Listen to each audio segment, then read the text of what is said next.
മരുമകളെ, ചിത എവിടെയാണ് കത്തിക്കേണ്ടത്? ചിത ഇപ്പൊ എന്തിനാണ് അച്ഛാ? പുറത്ത് നടന്ന കാര്യങ്ങളൊന്നും നീ കണ്ടില്ലേ? സിംഹാസനത്തിൽ ഇരിക്കണമെന്നുള്ള ആഗ്രഹവും, അരമനയിൽ രാജാവിന്റെ അന്തപ്പുരത്തിൽ ഉറങ്ങണമെന്നുള്ള ആഗ്രഹവും, റാണിയാകാനുള്ള മോഹവും എല്ലാം ഇപ്പോഴാണ് തകർന്നടിഞ്ഞത്. അതുകൊണ്ട് ചിത ഒരുക്കിക്കൂ. ചിത എരിയുമെന്നുള്ള കാര്യം ഉറപ്പാണ് അച്ഛാ. പക്ഷെ മോഹിനിയുടെ സ്വപ്നങ്ങളുടേതല്ല, റാണി അമ്മയെടുത്ത് തീരുമാനങ്ങളുടെ.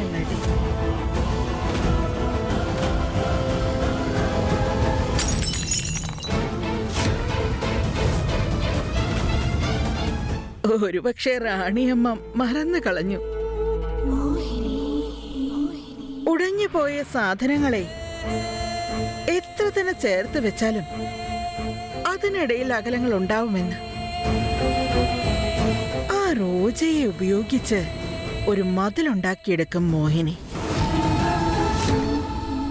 പവിത്ര, നമ്മുടെ കുടുംബത്തിന്റെ സന്തോഷത്തില് ഒരു പ്രശ്നവും ഉണ്ടാവാൻ പാടില്ല. ചിലപ്പോ ആരെങ്കിലും പ്രശ്നം ഉണ്ടാക്കാൻ ശ്രമിച്ചാൽ എന്ത് ചെയ്യും? അപ്പോ ഇത് ശരിയാക്കിയതുപോലെ അവരെയും നമുക്ക് ശരിയാക്കാം.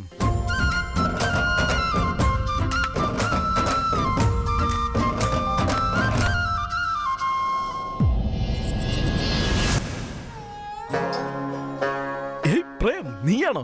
എന്താ ഇതൊക്കെ? ഇത്രയും വർഷങ്ങൾ എന്റെ ചേട്ടൻ രാഖി കിട്ടാൻ കഴിഞ്ഞിട്ടില്ല. ഇപ്പൊ ചേട്ടന് സമ്മതമാണെങ്കിൽ. ചേട്ടന് രാഖി കിട്ടുന്നത് നിന്റെ അവകാശമാണ്. ഇതൊന്നും ചോദിക്കേണ്ട യാതൊരു കാര്യമില്ല.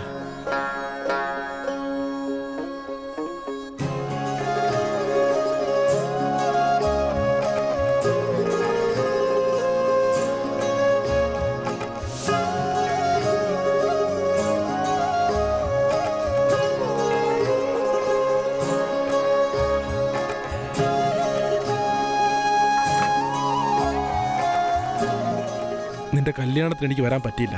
ദയവചെയ്ത് എന്നോട് ക്ഷമിച്ചേക്ക്. ചേട്ടൻ ജയ്പൂരിലാണെന്നുള്ള കാര്യം എനിക്ക് അറിയത്തേയില്ലായിരുന്നു. ഇല്ലെങ്കിൽ ഞാൻ ഉറപ്പായിട്ടും വീഡിയോ എങ്കിലും അയക്കുമായിരുന്നു.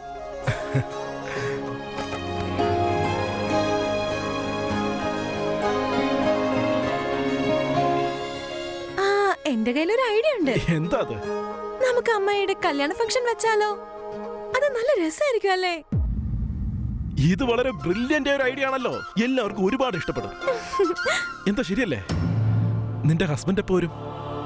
അദ്ദേഹം ഭയങ്കര ബിസിയാണ്. അത് വിട്ടേക്ക്. ആ പെങ്കൊച്ചിനെ ഞാൻ അങ്ങനെ അങ്ങ് വെറുതെ വിടില്ല. വന്ന് കേറിയപ്പോ മുതല് മനുഷ്യനെ ജീവിക്കാൻ അനുവദിക്കുന്നില്ല ആ കൊച്ച്. അല്ല, ഇതെന്താ അവളുടെ അച്ഛന്റെ കൊട്ടാരം വല്ലതുമാണോ? ആ ചേട്ടത്തി, ഈ അരൺമര ഇപ്പൊ അവളുടെ അച്ഛന്റെ സ്വന്തമാണല്ലോ. റോജ ഈ വഴിക്ക് വരുന്ന ഞാനിപ്പോ കണ്ടു. നിങ്ങളുടെ പ്ലാൻ നിറവേറ്റാനുള്ള നേരം വന്നിരിക്കുകയാണ് ചേട്ടത്തി. ഇങ്ങടുത്ത് വാ, ഞാൻ പറഞ്ഞു തരാം.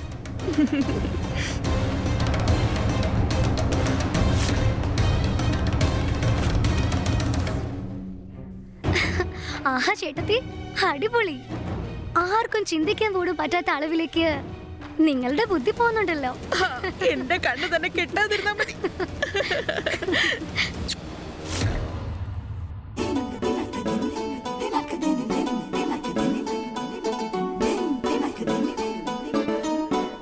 ചരന്റെ രാജ്യാഭിഷേകം അല്ലേ? അതിന് നീ നൃത്തം ചെയ്തില്ലെങ്കിൽ പിന്നെ ആരാ ചെയ്യുക? ഇല്ല ചേട്ടത്തി, എന്നെ കൊണ്ട് ഡാൻസ് ഒന്നും ചെയ്യാൻ പറ്റില്ല. ആർക്കാണോ അവരോട് അത്രയ്ക്ക് സ്നേഹമുള്ളത് അവരെ എന്നെ ഡാൻസ് ചെയ്യട്ടെ. ആരാ ചെയ്യുക? ഞാൻ ഡാൻസ് കളിച്ചോട്ടെ? ഐ മീൻ, നിങ്ങൾക്ക് ഓക്കെ ആണെങ്കിൽ ഞാൻ ചെയ്തോളാം.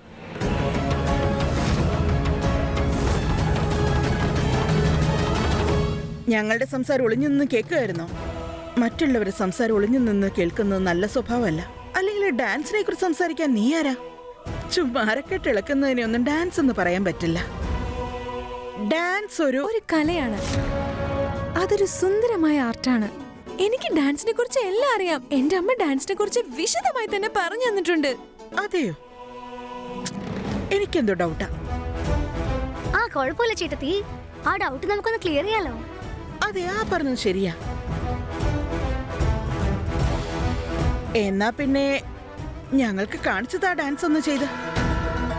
ശരി, ഞാനിപ്പോ കളിക്കാൻ പോകുന്ന ഡാൻസ് നിങ്ങള് കണ്ണ് ചിമ്മാതെ തന്നെ കാണും.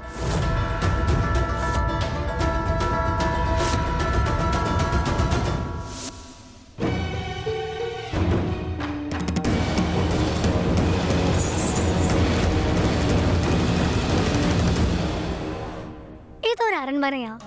ഇവിടെ ചെലങ്കയുടെ ശബ്ദം കേൾക്കുന്നവരെ ഫീലിങ്സ് ഒന്നും വരില്ല. എടുക്ക്.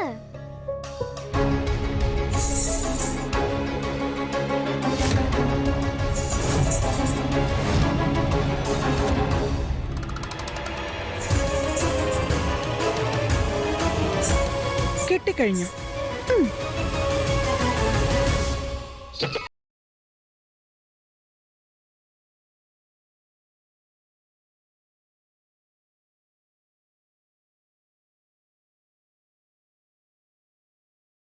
ആണ് ഇതില് ഡാൻസ് ചെയ്ത പിന്നെ ഏതിൽ വേണമെങ്കിലും ഡാൻസ് ചെയ്യാൻ പറ്റും. അതും ശരിയാണ്. എന്നാ തുടങ്ങിക്കോ.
ഈ വീട്ടിലേക്ക് മരുമകളാണെന്ന് പറഞ്ഞ് കൂട്ടിക്കൊണ്ടുവന്ന ഇവൾ ഒരു നാട്യക്കാരിയാണ്, അഭിനയിക്കുന്നവളാണ്.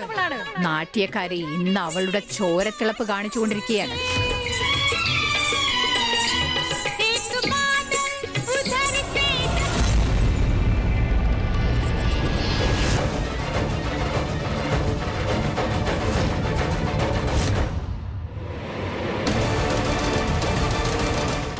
നിനക്കെന്തൊരു ധൈര്യമാണ്! രാജകൊട്ടാരത്തിന്റെ നിയമം ധിക്കരിക്കുന്നു. ഒന്നും ശരിക്കും കറക്റ്റ് സ്ഥലത്താ പോയി വീണത്. ഇനി കെട്ടിക്കോളും ശിക്ഷ. പക്ഷെ മുത്തശ്ശി, ഞാൻ ഇവർക്ക് കാണിച്ചു കൊടുക്കായിരുന്നു എനിക്ക് ഡാൻസ് കളിക്കാൻ പറ്റുമെന്നുള്ളത്. എനിക്കെല്ലാം മനസ്സിലായി. നിനക്കും നൃത്തം ചെയ്യാൻ അറിയാമെന്ന് കാണിക്കുകയാണല്ലേ?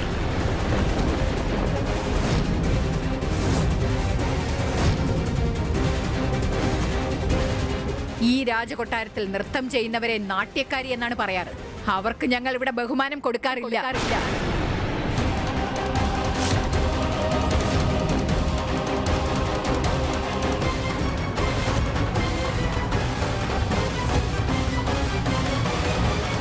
മഹാറാണി ഇവളായിട്ട് വന്നതാ.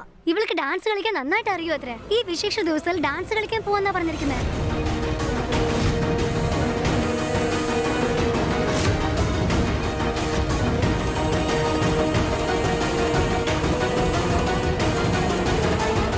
ഈ രാജകൊട്ടാരത്തിൽ ഇനി ഒരിക്കലും ഇങ്ങനെ നടക്കാൻ പാടില്ല.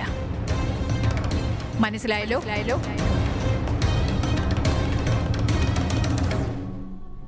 പൊയ്ക്കോ.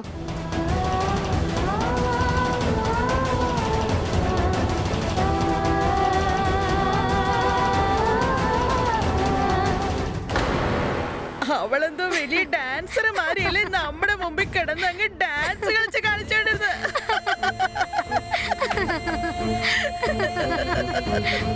ഇനി അങ്ങ് കാണാൻ പോകുന്നതല്ലേ ഉള്ളൂ നടക്കാൻ പോകുന്ന പൂരങ്ങൾ.